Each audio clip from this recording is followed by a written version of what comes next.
Hey guys, Ronnie here with Cold Blood Creations. We get a lot of questions lately because Christmas time is coming up, and if you plan to do some traveling, people want to know, what do you do with your bearded dragons during your travel time? We're going to talk to you about a couple of options of things you can do with your bearded dragon while you're planning to travel for the holidays. Alright, so your first option is to actually pack your dragon up and take it with you. But if you're going somewhere for the holidays and you're going to be staying with family, you might want to call ahead and make sure that it's okay. You don't want to show up at your grandparents' home for Christmas with a bearded dragon and find out that they are absolutely terrified of reptiles, so you might want to call ahead. Now, one of the questions we get asked a lot is, how do you travel with reptiles? Well, being that we travel to and from a lot of reptile shows, we've become pretty good at knowing how to pack our animals according to the weather. Now, one of the things you want to consider is the temperature. Bearded dragons are going to want to stay warm, especially if you're going to want to keep them out and play with them while you're on vacation.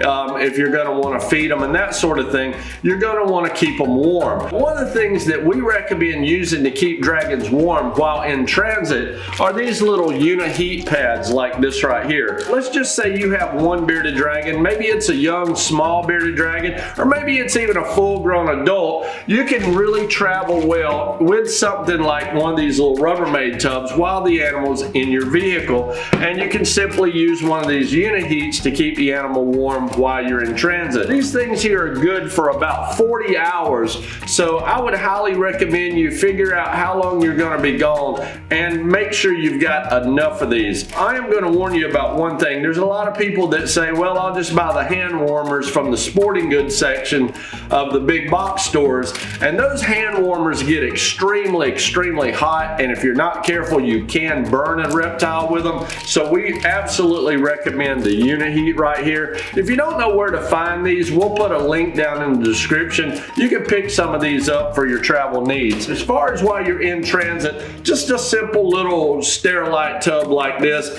is sufficient enough for the dragon to move around. However, if you're going to be out of town for an extended period of time, you may want to bring something a little bigger with you so that your dragon's not cramped up all the time. Maybe even pack up his entire cage if you have the ability to do so. Once you get that set up where you're at, then simply take it back down, pack it away in your vehicle, put your dragon back in the Sterilite tub, put the Uni-Heat pad in with the dragon, and then bring him back home. Now, if you're in extremely cold weather, or even if you're in extremely hot weather like we do sometimes have down here in the South during Christmas time, you might want to consider traveling by packing your animal in a styrofoam type cooler like this one right here.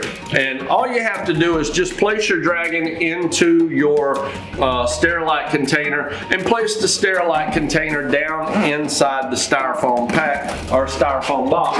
That's actually the way we carry a lot of our reptiles to and from reptile shows, to make sure that if we need to stop and eat, our animals don't either overheat in the summertime or they don't get too cool in the wintertime. These styrofoam coolers come in handy, and you can pick these things up pretty much anywhere. You can actually use the regular coolers like the Igloo coolers or even the Yetis or whatnot, and simply utilize cool packs or heat packs depending on what your temperature needs are. Now, if you do not have to travel with your reptile, by all means, we believe the best thing to do is, if you have someone that you can trust, is to have someone come over to your place every day and take a look at your dragon, make sure it has water, make sure it has food, and take care of the animal for you while you're away. Make sure you get someone that is completely knowledgeable of the animal's needs, and once again, someone that you can actually trust that's going to take as good a care of your reptile as you would. Now, we do recognize the fact that those people are usually far and few between, but maybe you have someone, you're fortunate enough to have someone like that. That is certainly the best way to do it. There is another option, however, when it comes to leaving your bearded dragon at home during traveling, and that is to utilize the bearded dragon's ability to short-term hibernate. Now, the way we recommend you doing this is you're going to have to start about 2 weeks prior to your travel plans. About 2 weeks prior to that, you want to stop feeding your bearded dragon. if you use a timer for your lights, you want to cut your time that the lights are on down by about 15 minutes, maybe 30 minutes every day to every other day. What you want to do is shorten the span of time that the lights are on for 2 weeks prior to you going out of town, to the point that by the time you leave for town, you're going to cut your lights off completely and not allow them to come on. You're also going to want to make sure that the room your bearded dragon is going to be allowed to drop down into the low 70s, maybe even upper 60s while you're gone. What's going to end up happening is, because the day length has gotten shorter and shorter and shorter throughout the 2 weeks prior to you leaving, your dragon's going to associate that with the time of year that dragons will naturally hibernate. Also, with the shorter daylight hours of your basking light being on, your dragon's also going to get used to cooler temperatures. The point is, by the time you leave, you want your dragon to be able to live at a cooler temperature with no lights on whatsoever, and therefore your dragon will go dormant for a little bit of time while you're away on vacation. Now, it's safe to do this with a dragon for 2, 3 weeks, even a month, without giving them anything. And we hibernate our bearded dragons the same way, and we do it for up to 3 months. And even though we do wake our dragons up about every week and offer them water, very, very seldom do they even bother to drink. Once these dragons go into this dormant state, they usually don't want water, they don't want food, they just want to sleep and be left alone. This is the safest way to leave your dragon temporarily while you travel for the holidays.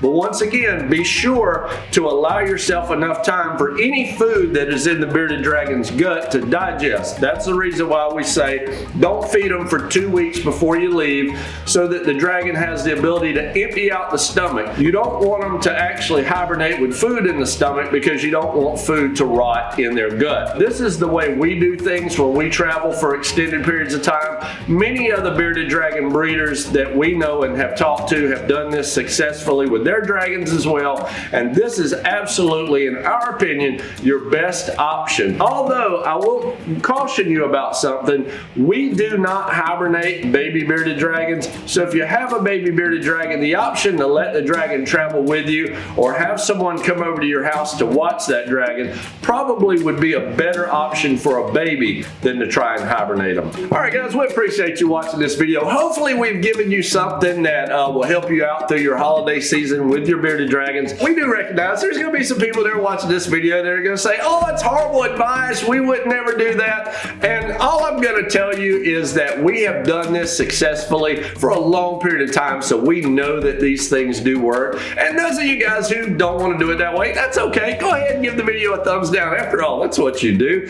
We try to provide something for everybody on our channel, even those of you who are haters. For the rest of y'all, thanks for watching. Merry Christmas. You guys have a great holiday season.